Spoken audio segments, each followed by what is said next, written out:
여러분, 누군가를 비판하는 건 쉬운 일이 아니에요, 사실은. 그리고 비판을 받는 것도 쉬운 일이 아니에요. 누가 나한테 험담을 하면 그 듣기 좋은 사람이 누가 있겠어요? 넌 이게 잘못됐어. 이렇게 하면 안 돼. 고쳐야 돼. 라고 말하면 기분 나쁘죠. 그리고 이거 말하는 것도 쉽지가 않아요. 내가 이렇게 말하면 또 관계가 틀어질까 봐 이거 말하기도 쉽지가 않은 거예요. 비판은 어려운 겁니다. 제 국어사전을 보니까 비판이라는 것이 그 좋은 뜻이 아니더라고요. 다른 사람이 잘못된 점, 좀 흠 있는 점, 그거를 이야기해줘서 고치는 거라고 하더라고요. 그게 고쳐집니까? 쉽지가 않죠. 어려워요. 목회자들은 비판받는 거 좋아할까요? 안 좋아할까요? 똑같이 안 좋아해요. 목사님이 설교를 했는데 끝났어. 성도들이 딱 수첩 들고 와갖고 목사님 이 부분이 이게 잘못됐고요. 이 부분이 여기 잘못된 것 같아요. 라고 말하면 고개는 끄덕이지만 굉장히 기분은 안 나쁠 것 같아요.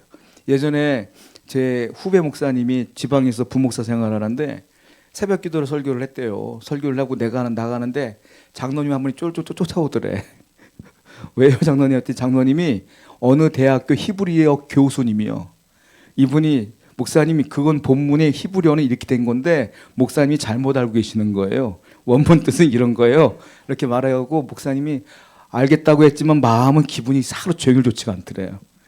그렇죠. 맞는 말이든 틀리든 말든 누가 얘기하면 좋은 건 아니죠.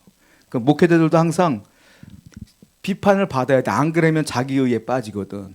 근데 누가 비판하는지 아세요? 저 목사님들은 사모님이 비판하거든. 설교 끝나면 맨날 당신 이거 이 부분이 잘못됐고 여기서 말투를 이렇게 쓰면 안 돼라고 늘 듣거든요. 말로는 맞아 하지만 기분은 좋지는 않아요, 사실은. 그래도 비판하는 사람은 사모님이 그나마 제일 낫다. 그래야지 목사님들이 오류에 빠지지 않으니까 그게 낫지 않겠느냐라는 거예요. 일반적으로 만날 때 서로 비판하는 건 쉬운 일이 아니잖아요. 자, 그런데 주님은 바로 여러분들이 알아야 될 게 있는데 이 비판이라는 게 우리가 흔히 알고 있는 거 성경에서 비판하지 말라 그러잖아요. 그때 이 험담하지 말라 이런 뜻이 아니에요, 사실은. 여러분들이 비판에 대한 의미를 잘못 알고 계시는 경우가 많다라는 것이죠.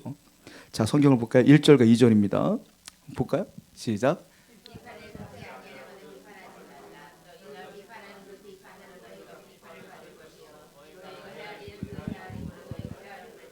네, 엄집사님 선풍기 좀 틀어주실래요?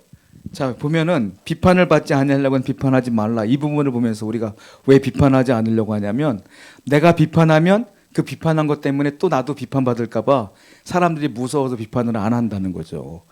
자, 근데 우리가 알고 있는 게 오늘 본문에 나오는 비판을 여러분들이 오해하고 있다는 걸 제가 설명해 드리고 싶어요. 먼 처음에 예수님께서 비판을 받지 아니하고는 비판하지 말라. 이 부분은 어떤 비판을 말하는 거냐면 누구한테 한 거냐면 바리새인들한테 한 거예요. 바리새인들. 바리새인들이 어떤 비판을 했냐면 종교 비판을 했어요. 나는 의로와 나는 금식해 나는 11조를 해 나는 헌금을 해 나는 매일매일 하나님께 기도해 그런데 너는 이런단 말이에요. 그래서 종교적인 신앙적인 비판을 하지 말라. 이게 오늘 본문 뜻이에요. 바리새인의 뜻이 뭐냐면 원래 바리새거든요. 바리새인. 그러니까 바리새인이에요. 바리새가 뭐냐면 구별되다 이런 뜻이에요. 나누어지다 이런 뜻이야. 뭐냐면은 너하고 나하고는 좀 달라 이런 뜻이야. 바리새인 뜻이. 너네하고 나하고는 다른 거야. 내가 좀 거룩하거든.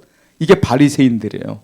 그러니까 원래 이름 자체가 그래요. 그래서 이 사람들은 항상 율법을 기준으로 해서 나는 잘 지키고 너희들은 못 지켜 라고 비판을 했단 말이에요. 요 비판은 바로 이 부분을 말하는 것이다. 교회 내에서도요, 신앙 갖고 비판하는 분들이 있어요. 내가 조금 더 교회를 잘 나오면 안 나오는 사람 비판하고 오는 경우 있어요. 여러분 하나님 보실 때 별 차이 없어. 그런 거 별로 권면, 사도 바울은 권면하라 그랬죠. 비판이 아니라 권면.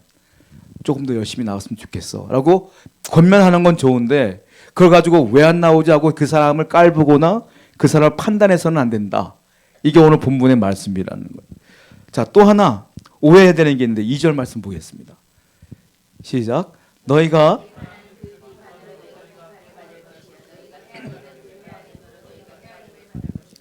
비판하는 비판으로 너희가 비판을 받을 것이고 너희가 헤아리는 것 그 헤아림으로 너희가 헤아림을 받을 것이다.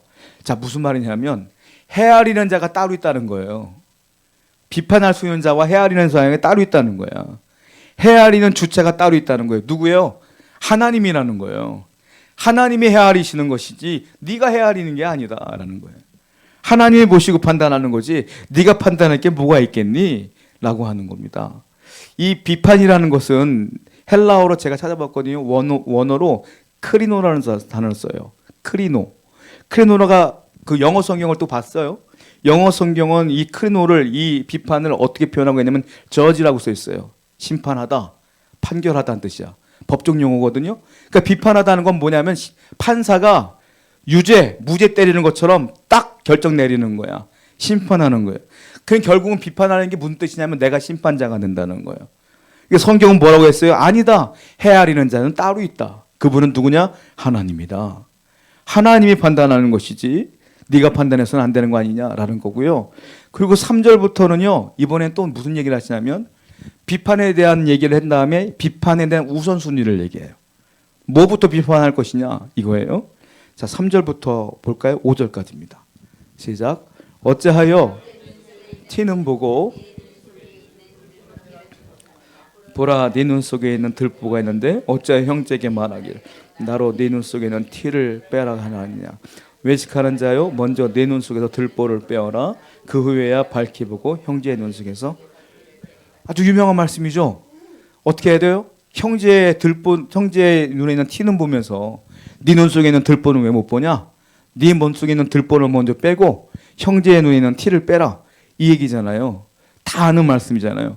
재미있는 게 두 가지가 있어요. 여기서 첫 번째는 문제를 내 눈 속에 있는 무엇이 들어가 있는 것으로 표현한다는 거예요. 내 눈 속에 들보가 들어갔다는, 들보가 못 들어가죠. 들보가 들어가 있다든지 뭐 티가 들어갔다든지 이렇게 표현하고 있어요. 또 하나 남에게 있는 문제는 티라고 하시고 내 눈 속에 있는 건 들보라고 하셔. 이게 무슨 의미냐는 거예요. 들보는 뭐죠? 기둥과 기둥 사이에 대는 거 대들보를 얘기해요. 그 대들보가 내 눈 속에 들어갔다고 생각해봐. 이게 비유니까, 과장법이니까 들어가면 어떻게 눈이 보일까요? 안 보일까요? 안 보인다는 거예요. 앞이 안 보인다는 거예요. 안 보이는데 어떻게 형제의 눈 속에 티는 보냐는 거지. 자, 그럼 또 하나 생각할 게인데 티가 뭐라고 표현하고 있어요? 티가 뭐라고 생각하세요? 먼지라고 생각하죠? 형제는 눈에 티가 들어갔다면 먼지 후 불어서 없애는 티 이렇게 생각하잖아요. 제가 성경을 봤어요. 원문을 봤더니 헬라어로 카르포스라는 단어를 써요. 이 티가. 카르포스가 뭐냐면 먼지가 아니에요. 먼지라는 뜻도 있어요. 먼지라는 뜻도 있기 때문에 한글에는 먼지라고 표현한 거야. 그런데 또 하나의 뜻이 있어요. 나뭇가지라는 뜻도 있어요. 나뭇가지라는 뜻도 있고 지피라는 뜻도 있어요. 그러니까 무슨 말이냐면 하나는 대들보라고 하는 갑자기 먼지라고 한 게 아니라 대들보 쭉 있고 나뭇가지 하나 있잖아요. 그 나뭇가지를 얘기하는 거예요. 쉽게 말하면. 형제에는 나뭇가지가 들어가 있고 너는 들보가 들어가 있다. 이게 이 말씀이에요, 사실은. 그러니까 형제는 나뭇가지라 해서 형제가 깨끗하다는 게 아니야. 형제도 나뭇가지가 들어가 있어. 근데 나는 대들보가 들어가 있는 거예요. 그러니까 대들보가 들어가 있으니까 아예 안 보이는데 어떻게 판단하니? 이거예요. 그러니까 누굴 먼저 판단해야 된다? 나를 먼저 판단해야지 이 말이에요. 왜 잘 보이던 희미하게 보이는 남을 판단하니? 너부터 판단해야지. 이게 주님께서 말씀하시는 비판의 우선순위예요. 5절 볼까요? 5절 봅니다. 시작. 외식하는 자요.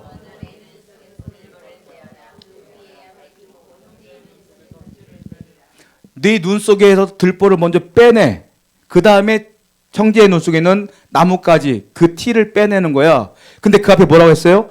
외식하는 자요. 이렇게 했어요. 예수님께서 외식하는 자라고 주로 불렀던 사람이 누굽니까? 바리새인들한테 얘기했잖아요. 바리새인들 서기관들한테 외식하는 자요 그랬잖아요.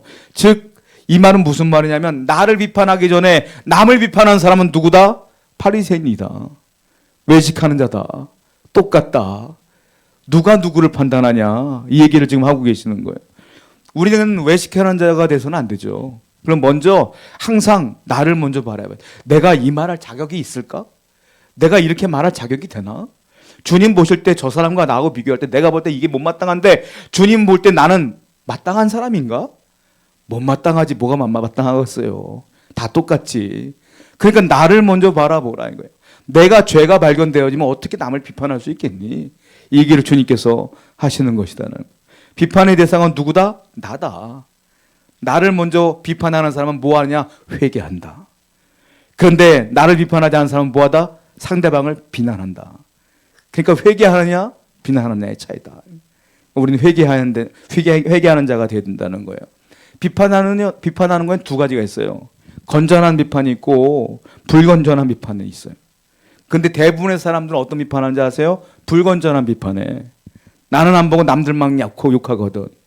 건전한 비판은 하나님께서 비판하지 말라가 아니라 건전한 비판은 하라는 거예요. 근데 건전한 비판엔 뭐가 포함됐냐면 사랑이 들어가 있어. 사랑. 사도 바울도요 권면하라 그랬어요. 권면도 비판이야 어떻게 보면. 근데 사도 바울은 권면하라 그랬어. 왜요? 사랑이 있으면 된다 이거 사랑. 저 사람을 봤더니 저렇게 신앙생활하면 망할 것 같아. 저렇게 신앙생활하면 하나님께 죄 지을 것 같아. 그럼 뭐 영혼이 안타까운 거야. 안타까우니까 내가 기도해보고서 조심스럽게 여보게 그렇게 하면 안 되지 않겠나라고 얘기하는 건 사랑이 들어가 있는 거예요. 그거는 사랑의 비판이다.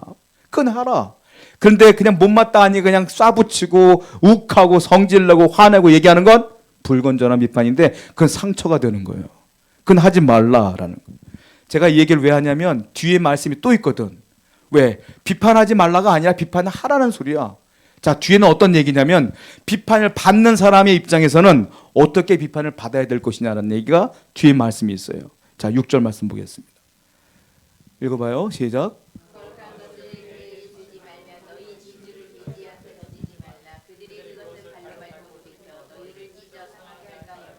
두 가지를 주는데 거룩한 것을 뭐에게 주지 말라? 개한테 주지 말아라. 거룩한 것은 뭐냐면 영적으로 구분되는 것들, 귀한 것들을 말해요. 영적인 것들. 이 거룩한 것은 개에게 주지 마라. 또 하나, 진주를 돼지한테 주지 말아라. 진주는 뭐예요? 귀한 것이죠. 둘 다 귀한 거야. 하나는 영적으로 귀한 것, 하나는 그냥 딱 봐도 귀한 것, 육적으로도 보기한 것. 하여튼 귀한 것은 개한테 주지 말고 돼지한테 주지 말라고 말하는데 앞에는 지금까지 무슨 얘기했어요? 비판에 대한 얘기했잖아요. 그럼 거룩한 것 그리고 귀한 것은 뭐냐면 진주는 뭐냐면은 사랑이 들어가 있는 귀한 비판을 얘기하는 거예요. 권면, 귀한 비판. 이것을 누구한테 하면 받아들여라 이 말이에요. 그런데 안 받아들이면 뭐라 그래요? 그 사람은 개요 돼지다 이 말이에요. 그 비판을 안 받아들이면 개요 돼지다. 사랑에 들어가 있는 그 사랑의 권면을 안 받아들이면 그 사람은 돼지야, 개야. 이방인으로서 개, 돼지라고 소리 들으면 이거는 피가 거꾸로 솟는 얘기거든. 이 유대인들 입장에서 볼 때는. 그렇게까지 주님께서는 신랄하게 얘기하시는 거예요. 무슨 말이에요? 비판하는 자는 기도하며 사랑으로 하라. 받는 사람은 귀한 줄 알고 잘 받아들여서 변화되어라. 안 그러면 개요, 돼지요. 사랑이 없는 비판하는 사람 누구다? 바리새인과 같은 외식하는 자다. 교회는 건전한 비판과 건전한 권면과 사랑이 충만하여 변화되는 일들이 넘쳐나야 돼. 그냥 감정으로 욕하고 감정을 받아들이면 교회가 박살을 나는 거거든. 그러니까 성도께서 하나님께서 말씀하시는 성도는 그것이 아니라 다 하나님에 대한 사랑이 들어가 있어야 가능한 것이다. 이거는요 교회뿐만이 아니에요. 가정도 마찬가지예요. 남편과 아내를 사는데 기분 나쁘다고 쏴붙이지 말고 사랑하면서 얘기할까 말까 고민하고 기도하고 기도에다가 그때 슬그머니 얘기해. 그래야지 가정이 살아나는 거예요. 항상 이렇게 사랑이 기반되는 우리 교회가 되기를 축복합니다. 기도하겠습니다.